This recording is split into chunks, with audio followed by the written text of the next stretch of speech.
Hi guys, how are you all? I hope you all well at this time. So today we will discuss about the quantum mutual fund. Market में भी just recently एक नया mutual fund आया हुआ है और वो है क्वांटम का. अगर आप उसके रिटर्न्स की बात करो, फीचर्स एंड बेनिफिट्स की बात करो तो थोड़ा सा पोटेंशियल है आज की डेट में, इसलिए मैं इस फंड के ऊपर वीडियो बनाने के लिए जा रहा हूँ आज. ठीक है. सो बिफोर द स्टार्ट आपसे रिक्वेस्ट है, if you are new in this channel, so guys please subscribe this channel and share this video with everyone so that this kind of information you will get on time basis. सबसे पहले अगर हम आज इस fund का अगर discussion करें, quantum का जो ये फंड मार्केट में आया हुआ है, बहुत ही नाइस फंड है. अगर आप एक ऐसा बिगनर हो, ऐसा बिगनर अगर आप इस इन्वेस्टमेंट को परचेज कर रहे हो तो आपके लिए ये बहुत ही बेनिफिशियल फंड होने वाला है. क्योंकि अगर हम इसके फीचर्स को अगर डिस्कशन करें या बेनिफिट्स की अगर हम बात करें तो इस टाइम पे इनके जो रेशियो है पैसे के लगाने की, इक्विटी की बात करें, डेब्ट की बात करें, मनी मार्केट की बात करें, so they are putting your money in a good manner. Even वो चीज़ आपको भी देखने में पसंद आएगी कि हाँ, मेरे पैसे को प्रॉपर तरीके से मैनेज किया जा रहा है यहाँ पे. ठीक है. तो गाइस, इस फंड का हम डिस्कशन आगे शुरू करते हैं. क्या फंड है, क्या आपके इसमें मिनिमम इन्वेस्टमेंट अमाउंट है, फंड मैनेजर्स किस तरीके से मैनेज करें, सबका हम डिस्कशन आज के वीडियो में करने वाले हैं. उसके लिए मैंने ऑलरेडी एक पीपीटी बनाई हुई है अपने लैपटॉप के अंदर, ताकि मैं स्टेप बाय स्टेप जो भी आपको इन्फॉर्मेशन है उसके रिगार्डिंग आपको प्रॉपर्ली पीपीटी से चेक करके बता सकूं क्या क्या इसमें आपको बेनिफिट्स मिलते हैं और क्या कितना इसका मिनिमम आपको प्रीमियम पे करना होगा, क्या एनएफओ की स्टार्टिंग डेट है, क्या इसकी लास्ट डेट है. इसका हम पूरा डिस्कशन आज की इस वीडियो में करने वाले हैं.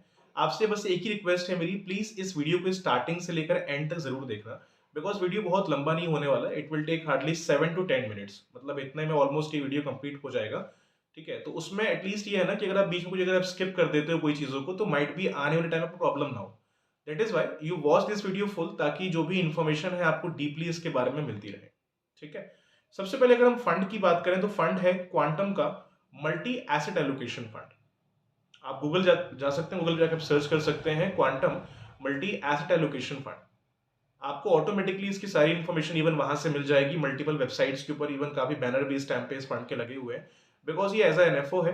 अगर हम इसके लॉन्च डेट की बात करें तो एनएफओ का जो लॉन्च डेट है वो 19th को आया है. 19 फैब को ये एज अ एनएफओ आया हुआ है. ठीक है. और इसका जो लास्ट डेट है क्लोजिंग का वो है 1 मार्च का. 1 मार्च के बाद में ये एनएफओ क्लोज हो जाएगा, तो आप इसके लिए अप्लाई नहीं कर पाएंगे फिर. So try to invest your money. सबसे पहले आप फंड की डिटेल्स चेक करो. अप्लाई करना वो एक लास्ट का ऑप्शन होता है. Before the buying any fund, firstly आप फंड में जाओ, फंड की इन्फॉर्मेशन को प्रॉपर्ली आप पहले चेक करो, उसके ब्रोशर्स को देखो, उसके इलिस्ट्रेशंस को चेक करो. इफ यू फील कि हाँ ये आपके लिए प्रोडक्ट बेस्ट है, then you go with that fund. ठीक है. आप किसी भी एक जो आपके नियरेस्ट एडवाइजर है आप उनसे एक बार कंसल्ट करो. आफ्टर द कंसल्टिंग अगर आपको लगता है कि आपके लिए प्रॉफिटेबल ये चीज है, then you can go with that fund जो आपको फायदे में लग रहा है इस टाइम पे. ठीक है. तो पीपीटी में सबसे पहले हम डिस्कशन करने वाले हैं इसके स्टार्ट डेट की. स्टार्ट डेट जो है एनएफओ की वो 19 फैब 2024 की है, जो कि 19th में ऑलरेडी जा चुका है. और जो लास्ट डेट है इसकी वो है 1 March, मतलब 1 मार्च के बाद में ये एनएफओ का जो एंडिंग है वो हो जाएगा. और जो अलॉटमेंट लोगों को मिलने शुरू होंगे वो 7 तारीख से अलॉटमेंट मिलने शुरू हो जाएंगे. मतलब 7th से जितने लोगों ने अप्लाई किया था इस अलॉटमेंट के लिए, उनका अलॉटमेंट जो है 7 March से मिलना शुरू हो जाएगा. तो ये तो बात होगी कब आ रहा है, कब खत्म हो रहा है और कब अलॉटमेंट मिल रहा है. ये पार्ट क्लियर हो गया होगा आई होप आप लोगों को. सेकंड जो इसका बेनिफिट है वो ये है कि एनईवी के प्राइस कितने के मिलेंगे. बिकॉज अगर आप कोई एनएफओ परचेज करते हैं तो उसमें एनईवी का प्राइस बहुत मैटर करता है कि आप किस प्राइस के अंदर उसको परचेज कर रहे हैं. सबसे पहले अगर हम इसकी प्राइसिंग की बात करें, प्राइसिंग बहुत सस्ती है. जो भी मार्केट में जब कोई एनएफओ जब मार्केट में लॉन्च होता है तो उसका प्राइस पहले 10 रुपए ही रहता है.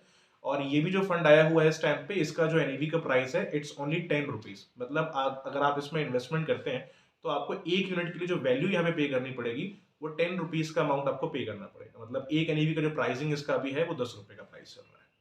ठीक है. अनदर बेनिफिट की अगर हम इसमें बात करें कि इसमें मिनिमम इन्वेस्टमेंट अमाउंट कितना है जो कि आपको मिनिमम इन्वेस्ट करना होगा, तो इसके अंदर जो मिनिमम इन्वेस्टमेंट अमाउंट आपका रहेगा दैट विल बी 500 रुपीज. मतलब आप इसको 500 रुपीज से अगर चाहें तो इसको स्टार्ट कर सकते हैं.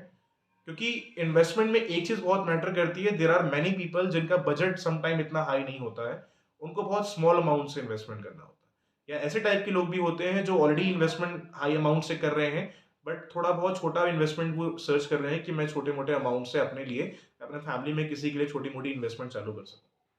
तो इस इन्वेस्टमेंट में सबसे बड़ा फायदा ये है कि इन्वेस्टमेंट बहुत स्मॉल अमाउंट से 500 रुपीज से भी आप कर सकते हैं. यस आई नो 500 प्रॉफिट इतना लॉन्ग टर्म के बेस पे क्या ही बनता है, बट फिर भी लॉन्ग टर्म आप जा रहे हो मार्केट में 30 साल 20 साल के लिए, तो फायदा 500 रुपए से ही बहुत हाई है. अगर आप 20-30 साल अगर इन्वेस्ट करते हो 500 रुपीज भी ना, तो पैसा कम नहीं है, बहुत बड़ा वैल्यू बना के दे सकता है आपको 500 रुपीज भी।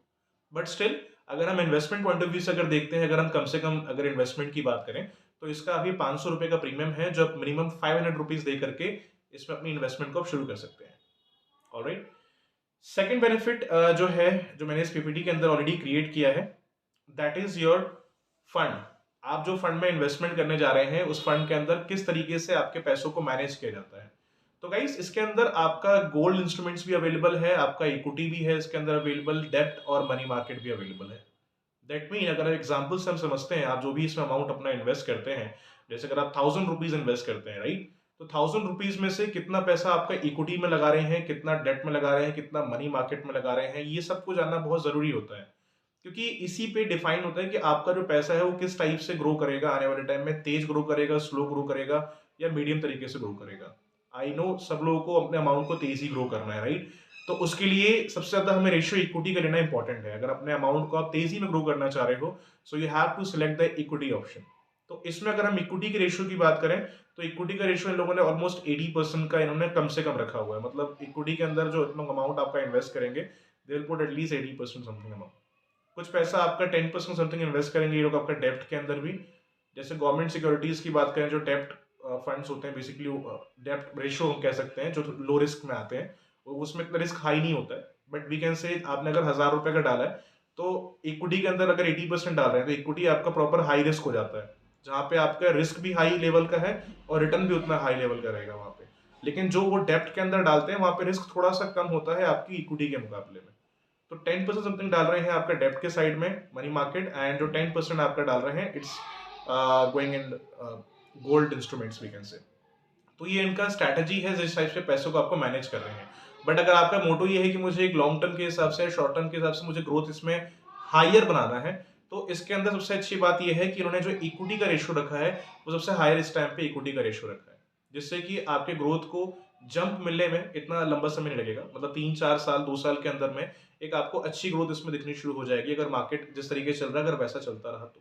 नेक्स्ट, अपार्ट फ्रॉम दिस, अगर हम इसमें टैक्स बेनिफिट्स की बात करें, तो टैक्स के बेनिफिट, म्यूचुअल फंड का फंड है, तो इवन हम सब जानते हैं कि अगर आप इसमें इन्वेस्टमेंट करते हो, तो म्यूचुअल फंड में आप जैसे 15 साल का फंड परचेज कर रहे हैं, ठीक है, तो 15 साल के बाद एग्जाम्पल लेते हैं, 1000 रुपीज हम देते हैं 15 साल के लिए, अगर हम पे कर रहे हैं, हमने लॉन्ग टर्म में किया हुआ इन्वेस्टमेंट, और 15 ईयर्स के बाद अपना पैसा अगर आप मैच्योर कराने जाओगे, तो जो भी आपका कैपिटल गेन होगा, जितना आपने प्रॉफिट गेन किया है, उस पर आपको 10% का टैक्स पे करना पड़ेगा। क्योंकि म्यूचुअल फंड में आप लोगों को मालूम होगा, एक एलटीसी टैक्स होता है, जो कि long term capital gain tax होता है, जो कि 10% का होता है, और एक एसटीसी टैक्स होता है, जो कि हम short term capital gain tax कहते हैं, जो कि अगर आप 1 साल के अंदर, मतलब शॉर्ट टर्म पीरियड में अगर अपना पैसा विड्रॉ कर रहे हो, तो उस केस में आपसे 15% टैक्स लिया जाता है।